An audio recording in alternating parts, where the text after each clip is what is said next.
ఇది ఒక అందమైన ప్రశాంతమైన చిన్న పల్లెటూరు. కాని ఒక ఇంట్లో మొదలైంది. రామయ్య, పొలానికి ఆలస్యమవుతుంది, త్వరగా వెళ్ళు.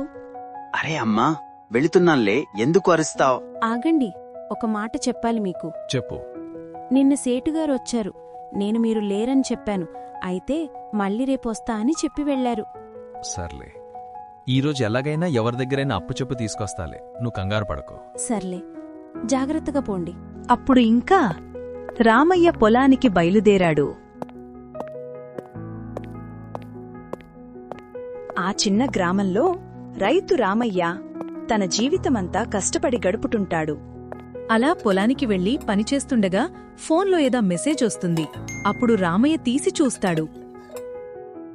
అయ్యో, ఏంటిది? నా అకౌంట్లో 10 లక్షల రూపాయలు క్రెడిట్ అయ్యాయి అని రామయ్య అంటాడు. అప్పుడే తన పక్కన ఉన్న సాయి ఇలా అంటాడు. ఏంటిరా, ఏమంటున్నావు?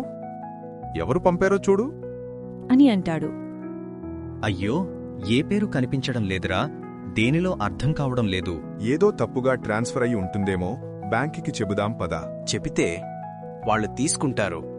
సైలెంట్గా ఉంచుదాంరా, ఎవరికి చెప్ప అని వాళ్లు మాట్లాడుకుని ఎవరి ఇళ్లకు వారు వెళ్ళిపోతారు. రామయ్య ఇంటికి చాలా ఆనందంగా వెళ్తాడు. రామయ్య ఇంటికి వచ్చేటప్పుడికి తన భార్య లక్ష్మి బయటే ఉండిద్ది. ఏమిటండి, ఇంత త్వరగా వచ్చారు పొలం నుండి? పని అంత త్వరగా అయిపోయిందా? అయిపోయింది, కానీ నీకొక మంచి విషయం చెప్పాలి. ఇంట్లోకి పద తొందరగా. ఏమిటిది? చెప్పండి, ఇక్కడే నాకు పనుంది. నువ్వు ఇంట్లోకి పద ముందు. అలా వాళ్ళు ఇంట్లోకి వెళతారు.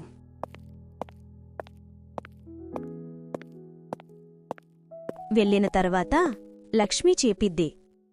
ఏమిటది? చెప్తా విను. నేను పొలంకి వెళ్లి పని చేస్తుండగా నా మొబైల్లో 10 లక్షల డబ్బులు క్రెడిట్ అయ్యాయి. ఏం మాట్లాడుతున్నారు మీరు? చెప్పేది నిజమేనా? ఎవరు పంపారో చూడండి. చూసా, కానీ ఎవరు వేశారో తెలీదు, దాంట్లో కనపడ్డం లేదు. సర్లే, నువ్వు ఎవరికీ చెప్పొద్దు, మేమే ఉంచుకుందాం. వాళ్లకి తెలిస్తే అప్పుడేం చెయ్యాలి? వాళ్ళు వచ్చేసరికి చూద్దాంలే అప్పటికి. కాని ఇప్పుడు మేమున్న అప్పులు మొత్తం తీర్చుకుందాం. మేం చాలా ఆనందంగా ఉండవచ్చు. నేను ఎవ్వరికీ చెప్పను, నువ్వు కరెక్ట్గానే చెప్పావు. మేం మొత్తం తీర్చేస్తే మనం ఇంక ప్రశాంతంగా ఉండవచ్చు. బ్యాంకుకు పోయి డబ్బును విత్డ్రా చేసి వచ్చి అప్పుడే తన ఇంటి బయట తనకు అప్పు ఇచ్చిన సేటు వచ్చి ఇలా అంటాడు. నాకివ్వాల్సిన డబ్బులు ఇంకా ఇవ్వలేదు. ఈరోజు నాకెలాగైనా కావాలి. సర్లే, ఇష్టాన్లే సేట్ గారు, ఈరోజు రాత్రి ఇచ్చేస్తాను. సరే, ఈరోజు ఎలాగైనా నాకివ్వు.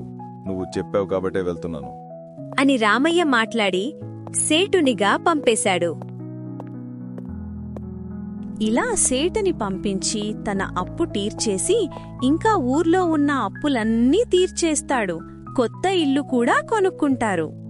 ఇంకా కొత్త బిజినెస్ కూడా పెడతాడు. ఆనందంగా ఉంటాడు. ఒకరోజు రాత్రి లక్ష్మి మరియు రామయ్య ఇద్దరూ ఇంట్లో కూర్చుని ఇలా మాట్లాడుకుంటున్నారు. ఏమండి, మనకు పడిన అన్ని డబ్బులు ఖర్చు పెట్టేశాం. ఇప్పుడు వాళ్ళెవరైనా వస్తే మేమేం చేద్దామండి? నువ్వు భయపడకు, వస్తే మాకు పడలేదు అని చెప్దాం. వాళ్ళు బ్యాంక్ నుంచి డీటెయిల్స్ తెస్తే అప్పుడు ఏదో ఒకటి చేద్దాంలే, నువ్వు భయపడకు.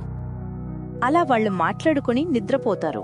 మరుసటి రోజు ఉదయం రామయ్య బయటకు వెళ్లి టీ తాగి న్యూస్ పేపర్ చదివి ఇంటికి పరుగు పరుగున వస్తాడు. అప్పుడు తన భార్య బయటకు వచ్చింది. లక్ష్మి, నీకు మంచి విషయం చెప్పాలి. ఏమిటండి అది? చెప్పండి.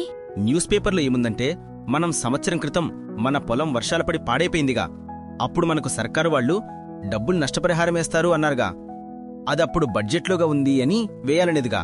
అది మొన్న కొన్ని రోజుల క్రితం వేశారట. మనకు పడినవి అవే. ఇంక మనకు ఎవరి భయం లేదు, ఇంక ప్రశాంతంగా ఉండవచ్చు. అవునా? చాలా మంచి విషయం చెప్పారు అండి. మాకు ఇంక ఏ భయం లేదు. ఇలా వీళ్లు చాలా ఆనందంగా అన్ని అప్పులు తీర్చేసి మంచి గాఢ పనులు చేసుకుని ప్రశాంతంగా నివసిస్తున్నారు.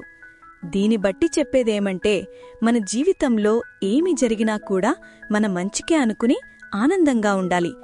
Okay, bye. నెక్స్ట్ వీడియోలో కలుద్దాం. సబ్స్క్రైబ్